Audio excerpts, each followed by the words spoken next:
Dentro de la narrativa palestina o de las mentiras que ellos suelen contar, figuran masacres que nunca han tenido lugar. He tomado dos casos testigos. Uno es la llamada masacre de Deir Yassin, que tuvo lugar el 9 de abril de 1948, y la otra, la masacre de Jenin, que tuvo lugar en el año 2002. Vamos a empezar por Deir Yassin. Esto es lo que ellos narran primero y después narraré la verdad. La masacre de Deir Yassin tuvo lugar el 9 de abril de 1948, cuando alrededor de 120 combatientes de los grupos paramilitares sionistas Irgun y Lehi atacaron a Deir Yassin, una aldea árabe palestina de aproximadamente 600 personas cerca de Jerusalén. En ese día, unos 120 miembros de grupos clandestinos de milicias judías invadieron la aldea árabe palestina de Deir Yassin, matando entre 100 y 250 personas, incluidos hombres, mujeres, niños y ancianos, ejecutados sumariamente. La masacre sigue siendo una de las más brutales en la historia del conflicto israelo-palestino. 7 décadas después, los palestinos continúan siendo asesinados con aparente impunidad, como lo demuestran los eventos en la Franja de Gaza. La masacre tuvo lugar en el contexto del amargo conflicto que precedió al final del mandato británico en Palestina. Unos meses antes, en noviembre de 1947, la ONU había propuesto la división de Palestina en un Estado árabe y un Estado judío, con Jerusalén administrada independientemente de cualquier lado por un organismo internacional. Los árabes rechazaron la propuesta de la ONU y el conflicto se hizo aún más intenso. Deir Yassin era una aldea pacífica de alrededor de 400 a 600 personas que habían firmado un pacto de no agresión y fueron excluidos de los enfrentamientos en otros lugares. Debido a su proximidad a Jerusalén Oeste, se incluyó en el plan de partición de la ONU como parte del área independiente de Jerusalén. Las fuerzas judías que invadieron Deir Yassin pertenecían principalmente a dos grupos extremistas, clandestinos y paramilitares: el Irgun, Organización Militar Nacional, y el Lehi, luchadores por la libertad de Israel, también conocido como la Banda Stern. Ambos, alineados con el movimiento sionista de derecha, han sido descritos como grupos terroristas judíos. Los dos grupos atacaron la aldea para despejar el camino a Jerusalén de sus habitantes árabes, así como enviar un mensaje a los demás palestinos de la región. El Palmaj, una unidad de la Haganah, el precursor de las Fuerzas de Defensa de Israel, cuyo liderazgo estaba alineado con la izquierda política, también participó en la masacre en menor grado. La fuerza de ataque consistió en unos 120 combatientes que se reunieron tras colectar información la mañana antes de la masacre. Los presentes luego describieron la atmósfera entre los militantes como festiva, mientras se preparaban para masacrar a los palestinos en sus hogares. Llegaron a las afueras del pueblo a las 4:30 am, donde tomaron posiciones y comenzaron a disparar a los residentes. Si bien los intentos de matarlos expulsarlos a todos, pensaron que era solo una redada y se negaron a correr. Las milicias entraron al pueblo, dispararon contra los que estaban en la calle y arrojaron granadas de mano en las casas, destruyeron edificios y mataron a los residentes que se escondían dentro. Testigos presenciales, incluidos combatientes de la Haganah, declararon haber visto a las tropas de Irgun y Lehi saqueando casas y cadáveres, robando dineros y joyas de los sobrevivientes y quemando cadáveres. También hubo múltiples informes de violación y mutilación, así como una cuenta de que los aldeanos fueron asesinados después de ser llevados a un desfile de la Victoria por barrios judíos en Jerusalén Oriental. El Comité de Emergencia Árabe en Jerusalén se enteró del ataque alrededor de las 9 de la mañana del mismo día. A pesar de hacer un llamamiento para que el ejército británico intervenga para proteger a los civiles, las autoridades del mandato británico no estaban interesadas en enfrentar a las milicias judías. El general Sir Gordon Macmillan, comandante de las fuerzas británicas en Palestina, declaró infamemente que arriesgaría vidas británicas solo por intereses británicos. 2 días después de la masacre, Jacques de Reynier, jefe del Comité Internacional de la Delegación de la Cruz Roja en Palestina, visitó a Deir Yassin. En sus memorias personales, publicadas en 1950, recordó haber visto los cuerpos de más de 200 hombres, mujeres y niños muertos. Un cuerpo era una mujer que debía haber estado embarazada de 8 meses, golpeada en el estómago, con quemaduras de pólvora en ella, en su vestido, que indica que le dispararon a quemarropa. El 14 de abril, el inspector general adjunto Richard Catlin de la Policía Británica de Palestina realizó entrevistas con mujeres sobrevivientes de la masacre, refugiadas en la cercana ciudad palestina de Silwan. En un informe posterior concluyó que no había duda de que los grupos judíos habían cometido numerosas atrocidades sexuales contra los aldeanos. Muchas jóvenes colegialas fueron violadas y luego asesinadas. Las mujeres mayores también fueron molestadas. Una historia es real con respecto a un caso en el que una niña literalmente se partió en dos. Muchos infantes también fueron masacrados y asesinados. También vi a una anciana de aproximadamente 104 años que había sido severamente golpeada en la cabeza con las culatas de los rifles. O sea, todo un andamiaje de atrocidades que concluye diciendo: hoy Israel continúa matando palestinos con aparente impunidad. La indignación de la comunidad internacional generalmente se limita a las condenas en las plataformas mundiales. A medida que los palestinos recuerdan la Nakba, catástrofe, la creación de Israel en Palestina, las vidas y los derechos de aquellos en Cisjordania y la franja de Gaza continúan siendo pisoteadas y millones de personas en todo el mundo niegan su derecho legítimo de regresar a sus hogares. La masacre en Deir Yassin es un recordatorio de la inhumanidad y brutalidad en el corazón de la actual ocupación y la crisis de refugiados. Ese es el relato. Vamos a la verdad. La batalla para capturar Deir Yassin durante la Guerra de Independencia de Israel en 1948 sigue siendo un incidente incomprendido en la historia de Israel.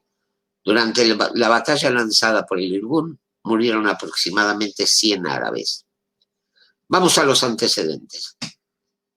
Las Naciones Unidas resolvieron que Jerusalén sería una ciudad internacional, aparte de los estados árabes y judíos desmarcados en la resolución de partición. Los 150.000 habitantes judíos de Jerusalén estaban bajo constante presión militar. Los 2.500 judíos que vivían en la ciudad vieja fueron víctimas de un bloqueo árabe que duró 5 meses antes de que fueran obligados a rendirse el 29 de mayo de 1948. Antes de la rendición y durante el asedio a Jerusalén, convoyes judíos intentaron llegar a la ciudad para aliviar la escasez de alimento que en abril se había vuelto crítica. Mientras tanto, las fuerzas árabes, que habían participado en emboscadas esporádicas y desorganizadas desde diciembre de 1947, comenzaron a realizar un intento organizado de cortar la carretera que une Tel Aviv con Jerusalén, la única ruta de suministro de la ciudad. Los árabes controlaban varios miradores estratégicos que dominaban la carretera y les permitían disparar contra los convoyes que intentaban llegar a la asediada ciudad con suministros.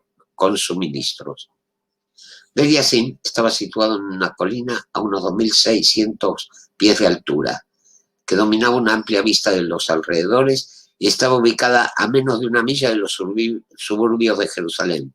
Su población, hay quienes la llegan a estimar en 750 habitantes. El 6 de abril se lanzó la operación Nachshon para abrir el camino a Jerusalén. El pueblo de Deir Yassin fue incluido en la lista de pueblos árabes que serán ocupados como parte de la operación. Al día siguiente, el comandante de la Haganah, David Shaltiel, escribió a los líderes del Lehi e Irgun: me enteré de que planean atacar a Deir Yassin. Deseo señalar que la captura de Deir Yassin y su posesión son una etapa de nuestro plan general. No tengo nada que objetar a que lleve a cabo la operación, siempre que pueda mantener la aldea. Si no puede hacerlo, le advierto que no la haga volar, lo que provocará que sus habitantes la abandonen y sus ruinas y casas abandonadas sean ocupadas por fuerzas extranjeras. Además, si las fuerzas extranjeras tomaran el control, Esto alteraría nuestro plan general para el establecimiento de un aeródromo. O sea, se pedía la no destrucción de la aldea. El Irgun decidió atacar a Deir Yassin el 9 de abril, mientras que la Haganah todavía estaba comprometido en la batalla por Castel. Este fue el primer gran ataque del Irgun contra los árabes. Anteriormente habían concentrado sus ataques contra los británicos. Según Menachem Begin, líder del Irgun, el asalto fue realizado por 100 miembros de esa organización. Otros autores dicen que fueron hasta 132 hombres de ambos grupos. Begin declaró que un pequeño camión abierto, equipado con un altavoz, fue conducido a la entrada de la aldea antes del ataque y transmitió una advertencia a los civiles para que evacuaran el área, lo que muchos hicieron. Uno de nosotros gritó por el altavoz en árabe diciéndoles a los habitantes que dejen las armas y huyan. No sé si lo escucharon y sé que estos llamamientos no surtieron efecto. Contrariamente a las historias revisionistas de que la ciudad estaba llena de pacíficos inocentes, los residentes y las tropas extranjeras abrieron fuego contra los atacantes. Un luchador describió su experiencia. Mi unidad irrumpió y pasó la primera fila de casas. Fui de los primeros en entrar al pueblo. Había algunos otros chicos conmigo, cada uno animando al otro a avanzar. En lo alto de la calle había un hombre con ropa de color caqui corriendo delante.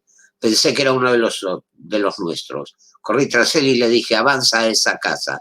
De repente se dio vuelta, apuntó con su rifle y disparó. Era un soldado iraquí, me hirió en la pierna.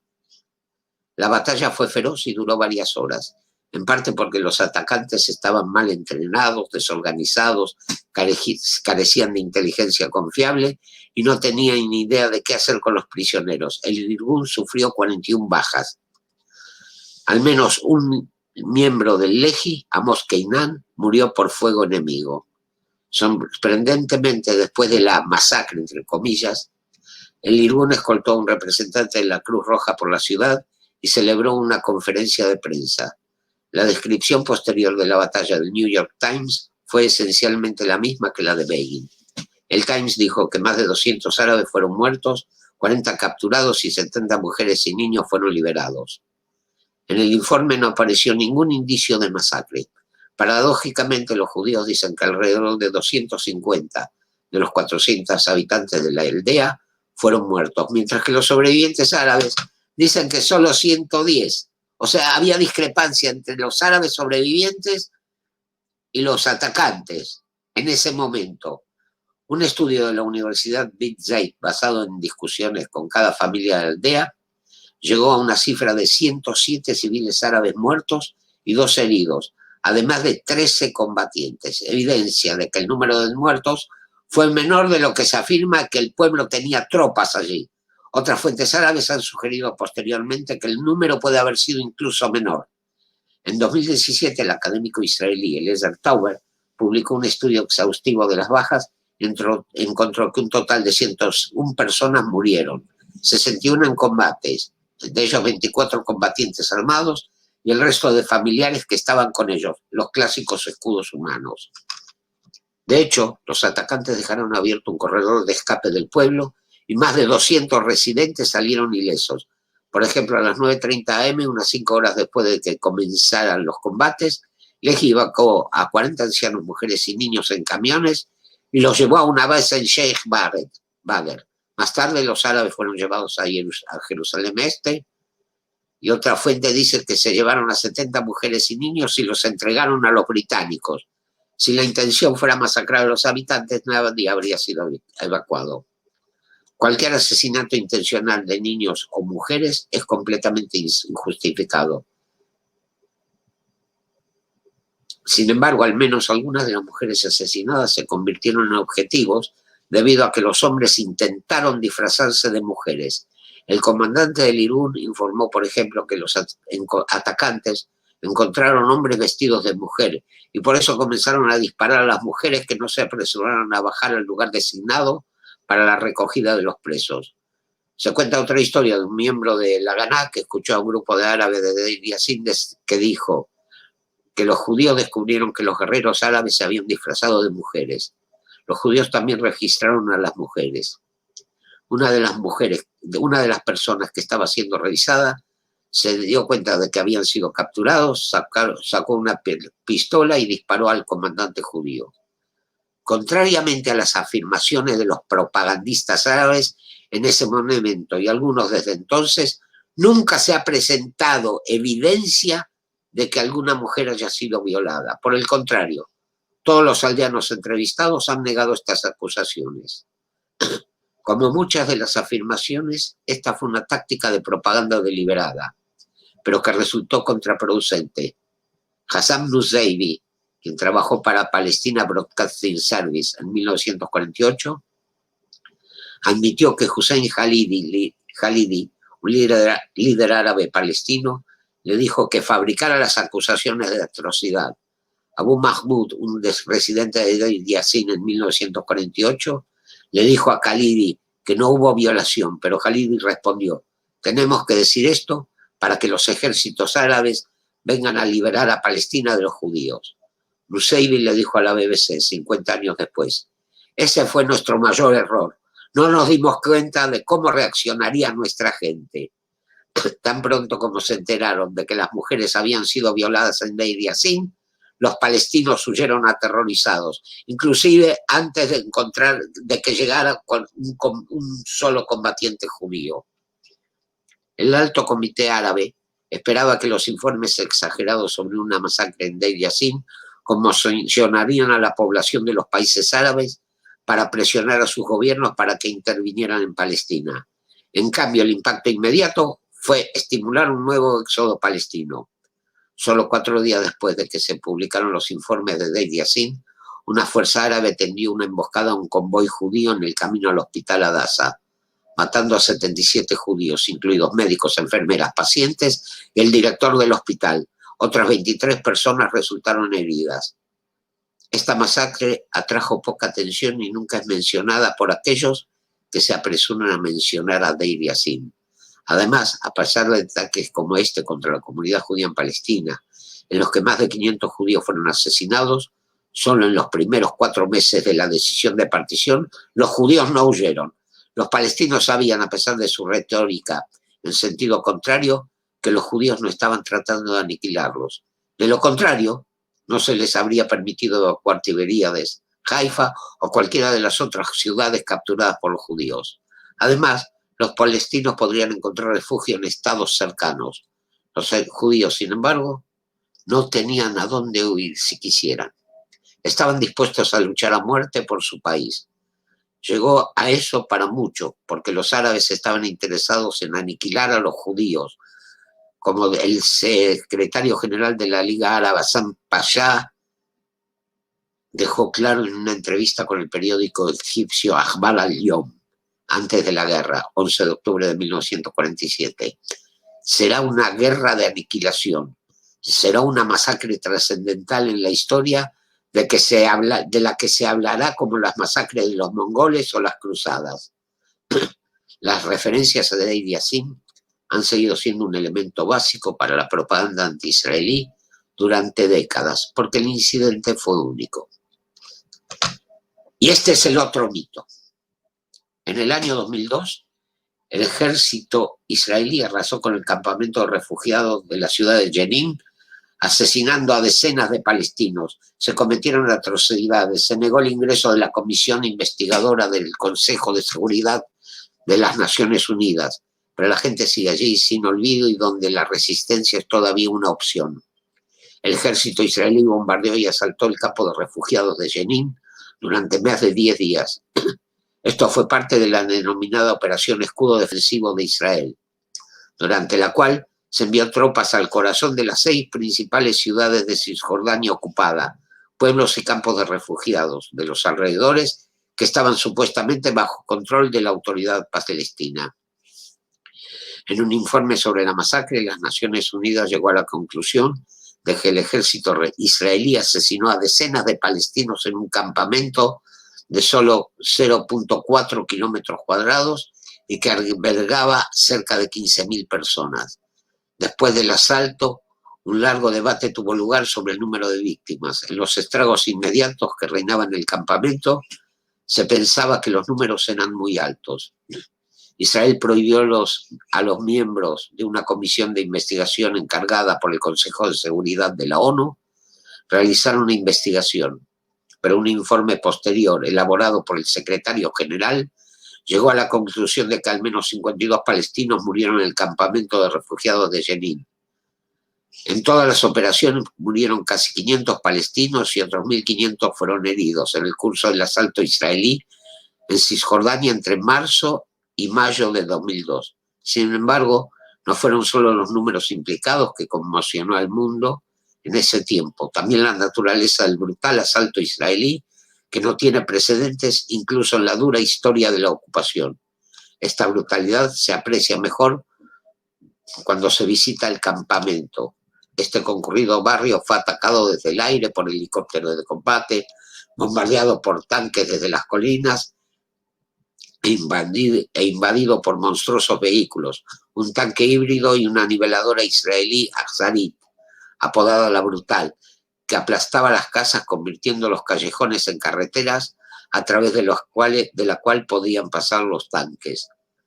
Los tanques han regresado al campamento después de la operación, por lo general vienen en la oscuridad de la noche, traumatizando durante años a los niños con su aterrador rugido. El ejército impulsó el cierre de pueblos y barrios enteros de Cisjordania, encarcelando a millones de personas en los enclaves locales para que los colonos israelíes se pudieran trasladar como si esto fuera una terra nullus, tierra de nadie, una tierra sin pueblo. Muy pocas casas quedaron indemnes por el perverso asalto en 2002. Al subir a la cima de la colina se puede ver el lugar donde se instalaron los tanques israelíes para lanzar su fuego sobre el indefenso campamento, sembrando el caos y la muerte. Tácticas demasiado familiares, ya que han sido utilizadas en los reiterados ataques israelíes contra Gaza. Este es otro mito, señores. Vamos a la verdad. El informe de las Naciones Unidas sobre los acontecimientos que se desarrollaron en Jenin, cuando el ejército israelí entró en ese campo de refugiados dentro de su campaña de lucha contra el terrorismo, señala que no hubo masacres. El informe se basa en la documentación de distintas organizaciones internacionales y testigos. Según el texto, 52 palestinos, la mitad de los cuales eran civiles, y 23 soldados israelíes fueron muertos en ese campamento durante 10 días de combate. Israel recibió con beneplácito el informe en el sentido de que se destaca que no hubo masacres, mientras que la autoridad palestina desestimó las conclusiones del informe porque no se basan en una investigación in situ, sino en otros informes. Además, reprochó a las Naciones Unidas no haber calificado el hecho de masacre. ¿Cuántos civiles tienen que morir para que se hable de masacre?, se preguntó Saeb Erekat, uno de los principales negociadores palestinos. Durante los combates del 3 al 12 de abril, varios responsables palestinos acusaron al ejército israelí de crímenes de guerra. Israel, por ejemplo, el 1 de agosto de 2002, la AFP desde Jerusalén dice: Israel afirmó el jueves que el informe de la ONU sobre los combates en el campamento de refugiados de Jenin, Cisjordania, en abril, absuelve a su ejército de las acusaciones de masacre. Según un alto funcionario del Ministerio de Relaciones Exteriores, Daniel Taub, este informe, que fue difundido públicamente el jueves alrededor de las 12:30, es una respuesta a las acusaciones según las cuales habría habido una masacre en Jenin. Y el informe es absolutamente categórico sobre el hecho de que algo semejante no se produjo. Durante los combates del 3 al 12 de abril, varios responsables palestinos acusaron al ejército israelí, que cerró el campamento al acceso a los servicios de socorro y a la prensa, y de haber masacrado allí a cientos de personas y de crímenes de guerra. Sin embargo, de acuerdo con este informe, algunas de cuyas conclusiones ya se conocieron, 52 palestinos, la mitad de los cuales no eran combatientes, y 23 soldados israelíes, o sea, si hubo la mitad de los palestinos no eran combatientes, es porque eran escudos humanos, No nos olvidemos la famosa táctica palestina. Y 23 soldados israelíes murieron en esos enfrentamientos. Los palestinos basaron sus acusaciones en el hecho de que Israel utilizó helicópteros de combate, tanques y topadoras durante los choques, que dejaron gran parte del campamento en ruinas. El ejército israelí calificó en esta ocasión a este campamento de nido de terroristas, afirmando que los militantes palestinos lo utilizaban como retaguardia para sus atentados suicidas en Israel y que habían colocado explosivos en sus tortuosas callejuelas para impedir su avance. El informe es totalmente claro sobre las obligaciones legales de la autoridad palestina, no solo de no involucrarse en actos terroristas, sino también de impedir todo acto de terrorismo contra los israelíes desde las zonas que ella controla. Y Jenin está bajo control de la autoridad palestina, sostuvo Tau. Para nosotros se trata de dos conclusiones cruciales, no solo para esclarecer lo que sucedió en Jenin, sino para prever cómo procederemos en el futuro, dijo. No obstante, este informe critica a Israel por haber impedido que los servicios de socorro entrasen al campamento durante y después de los combates. En Jenin no podíamos estar seguros de que las ambulancias no fuesen utilizadas por fines terroristas. Debe destacarse que en el 2014, cuando fue la operación en Gaza, los palestinos utilizaban ambulancias para transportar misiles y terroristas. Aclaró, evidentemente ningún país democrático encontró una forma satisfactoria de tratar a los terroristas que se ocultan tras hombres, mujeres y niños inocentes, agregó, acusando a los activistas palestinos de haber elegido deliberadamente como base este campamento superpoblado para protegerse de ataques.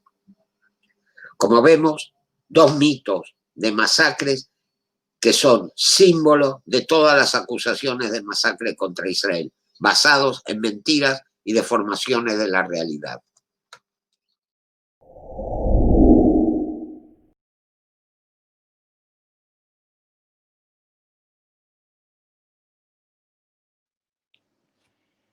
Muchas veces nos han preguntado, yo sí creo en la Torá, creo que Dios dio la Torá al pie del monte Sinai, pero todo lo demás, lo que escribieron los rabinos a lo largo de las generaciones, pues yo no sé, yo la verdad no creo tanto en eso.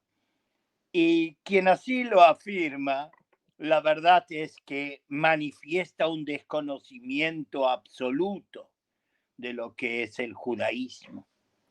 Claro que nosotros creemos en un Dios, un único Dios, el que creó el cielo y la tierra, el que nos sacó de Egipto, el que puso a la primer pareja humana sobre la faz de la tierra, a partir de la cual nosotros somos sus descendientes. Creemos en un Dios que participa también en nuestra vida. No un Dios lejano, sino un Dios cercano. Cercano está Dios. Karov Hashem lejol korab, lejol asher yikrau beemet. Cercano está Dios a todo aquel que lo llama con autenticidad. Claro que sí, creemos en Dios. Y este Dios tiene demandas de nosotros.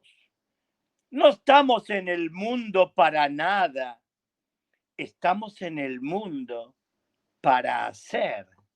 Estamos en el mundo para embellecerlo. Estamos en este universo para asociarnos a la obra de Dios y para forjar un lugar bueno, agradable, en el cual nosotros podamos vivir. Y para que sepamos lo que hacer, pues esto es como si compramos un artefacto en nuestra casa. Compramos un artefacto. abrimos la caja, pues queremos saber cuáles son las instrucciones para su manejo. Estamos en este mundo y estamos dispuestos a creer que somos obra del Supremo Hacedor, pero ¿de dónde nosotros aprendemos cómo vivir nuestra propia vida? Por eso es que Dios reveló su Torá al pie del monte Sinai, para darnos las instrucciones de cómo vivir, para enseñarnos a desarrollar nuestra existencia acorde al monoteísmo ético, acorde al sistema de mitzvot que refinan nuestro comportamiento aquí en la tierra. Y esa Torá que fue revelada al pie del monte Sinai no son solamente los rollos que escribió Moshe a lo largo de los años en el desierto, en el éxodo hacia la tierra prometida. Esa Torá, pues, está acompañada también de una ley oral. Como dice en el libro de Vaikra, dice, Eila Hukim Beamishpatim, estas son las leyes y los principios, y dice ahí una palabra que llama muchísimo la atención. Dice, Vehatorot, o sea, Torah en plural, Vehatorot, y las Torot, o sea, las que hay una Torah oral, escrita primero, y después oral, que fue manifestada y transmitida a lo largo de generaciones. Termina ahí el versículo y dice, Veatorot, y las Torot que Natán Hashem Beinou Ben Bnei Israel, que entregó Dios entre él y el pueblo de Israel, Behar Sinai, ahí en el monte Sinai, Beyat Moshe, a través de la mano de Moshe Rabbeinu. O sea, que la Torá que nosotros recibimos al pie del monte Sinai no es solamente lo que está escrito en los rollos sagrados, es también la enseñanza que fue transmitida de generación en generación. ¿Y cómo podemos comprobar esto? ¿Cómo sabemos que realmente así es? Pues los mismos versículos de la Torá, de hecho, son un testimonio de que no solamente lo escrito es lo sabido por cada generación, sino también la transmisión oral, lo que llamamos en hebreo la Torah shebeal peh, la ley oral. Un ejemplo, tenemos la mitzvah de Tefilim, ukeshartam leot al yadeja, vehayu letotafot beineineja, y pondrás como señal en tus manos y en tu cabeza. Los hombres cumplimos todos los días, exceptuando Shabbat y días festivos, esta mitzvah de Tefilim. ¿Pero acaso está escrito en la Torá o explicado en la Torá cómo son los tefilim? ¿Cómo se hacen? ¿Cómo se ponen? En absoluto. ¿Sí? ¿Y que acaso la Torá habla de algo que la gente no va a entender?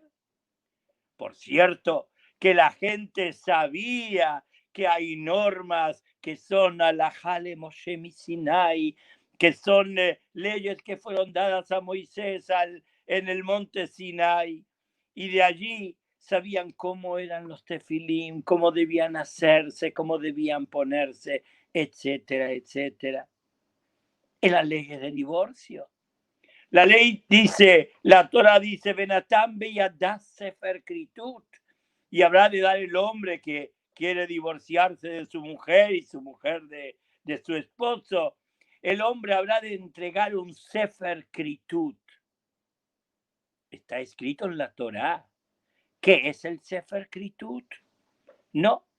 ¿La Torá supone que nosotros sabríamos? Pues claro que no. Pero hay leyes respecto a lo que es ese Sefer Kritut, lo que es ese acta de divorcio. Eso fue explicado oralmente. Podríamos decir que Tikne Betivri, había también una norma respecto a compra-venta de esclavos. ¿Está escrito cómo se hace eso? En absoluto. Nuevamente, todo esto infiere la existencia de no solo la palabra escrita, palabra de Dios a Moshe, sino también una tradición que fue transmitida desde aquellos días. Ish mi pi ish, cada hombre a sus hijos, pero no solamente un hombre en particular, sino toda la congregación de Israel transmite esto de generación en generación. Lo vimos cuando estudiamos el Pirkei Avot. ¿Cómo comienza el Pirkei Avot? Moshe קיבל תורה מסיני ומסרה יהושע ויהושע לזקנים וזקנים לנביאים. Moisés recibió la Torah al pie del monte Sinai y se la entregó a Yoshua. Yoshua se la entregó a los profetas y los profetas a los hombres de la gran asamblea. O sea, hubo una recepción de la Torah y hubo también una entrega de la Torah, la reciprocidad del dar y del recibir que se dio a lo largo de todas las generaciones. Y esto es algo vital en el judaísmo. El tema de la tradición, como aquel que cantó en esa obra teatral y en esa película, el violinista sobre el tejado, que decía, Masoret, Masoret, tradición, tradición. Esa es la base del judaísmo, la tradición, el transmitir, los padres que le transmiten a los hijos que reciben con amor de sus padres las enseñanzas de generaciones y nuevamente las transmiten a sus hijos. Eso es Veta Torot. Estas son las Torot. Esta es la ley escrita. Esta es la ley oral que nosotros recibimos a lo largo de las generaciones, que son la fuente de inspiración para nosotros, porque uno de los 13 principios de la fe es el concepto de Torah min hashamayim, la Torah que tiene un origen celestial, un origen divino, tanto la Torah escrita como la Torah oral. Ki hamishpat leElokim hu, porque el juicio, la justicia, la ley está dada de Dios. Y la Mishnah en el libro de Sanedrín dice que 3 son los que no tienen lugar en el mundo por venir. Quien dice que no hay Tchiyat HaMeitim, que no hay que no va a haber resurrección de los muertos, el que dice que no hay Torah min hashamayim, que no hay una Torah celestial, o sea que la Torah carece de origen divino, y el apicorós, el hereje, estos 3 no tendrán lugar en el mundo por venir. Y este principio de la tradición judía es algo vital. Nuestros sabios siempre dijeron, al pía Torah sherioruja, acorde a la Torah que yo te voy a enseñar. ¿Cuándo te voy a enseñar? Si ya está entregada, los rollos, los textos están entregados. No, dice ahí los sabios de Israel interpreta, estas son las normas y los principios que los rabinos en todas las generaciones habrán de transmitir a cada generación. Cuando hay una duda, cuando algo no se sabe, pues está la pregunta a los rabinos. Y cuando la mayoría de los rabinos disponen algo, pues esto es ley. Por eso el Beit Din, el tribunal rabínico, también se llama, en una ampliación del planteo, se llama Elohim. Es como si uno iría a Dios y preguntaría cuál es la ley, porque los sabios de Israel, los eruditos de todas las generaciones, los maestros y los rabinos, de alguna manera, cuando ellos están transmitiendo la palabra de Dios, es eso lo que transmiten. También en lo que no está escrito, pero está interpretado acorde a la opinión de la mayoría. Esa es la ley, esa es la palabra de Dios. Hay una Torá escrita, hay también una Torá oral. Es la Mishnah, que fue recopilada, las enseñanzas de muchos de los sabios, que fue recopilada por Rabbi Yehudá, así en el siglo II de la era común. La Gemara, que fue desarrollándose a partir del siglo II hasta el siglo V de la era común, y que juntos la Mishnah y la Gemara conforman el Talmud, y a partir de ello toda la creación literaria de los sabios de Israel a lo largo de generaciones, el Shulchan Aruch, que es el códex de la ley judía, y toda la creación de los sabios, cada uno de esos libros son como si fueran la palabra de Dios.